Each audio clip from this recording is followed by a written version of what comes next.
Heto nga pala ang aming regular customer. Nag-request naman siya na gusto niya chicken and shrimp lang ang ilagay sa aming mga maki. Kaya naman pinagbigyan ko na si Madam sa kanyang request. Customer always right nga eh. Kaya naman nito tinira ko na yung order ni Madam. Bali solo nga pala ako dito dahil naka-day off ang aking partner. Bali ito nga pala ang una ko ni-roll ay Monster, Tobico, Sesame Seed, Veggie Salad, Avocado, and Tempura Shrimp mga master.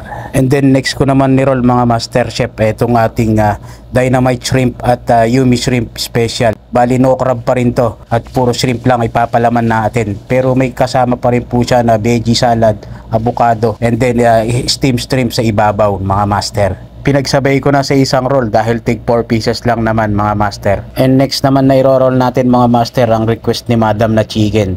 At ayaw nga rin pala niya sa aming roll na maki na may kasamang mango. Kaya naman kinumbine ko lang dito sa palaman na request ni Madam na chicken yung avocado and then ang slice cucumber or pipino mga master.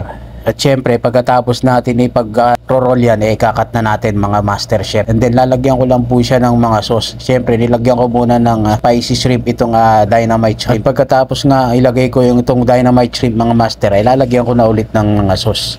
Ano ba yan? Paulit-ulit na sauce. At special shoutout ko nga pala yung mga naging tropa ko sa Ribsyard Steakhouse sa Riyadh dati. Si Boss Mark na nasa Canada, si Adrian na nasa Australia, at si Baring Johair na nasa Jeddah, at si paring Richard na nasa may Oman. Yan yung malulupit kong mga master chef na nakasama. At si Boss Harold ang natira. At syempre pagkatapos kong paglalagyan ng sauce at topping siya na isa-serve na ng aking manager yan. Syempre dadalawa lang kami kaya siya na ang magsiserve na to. Alright.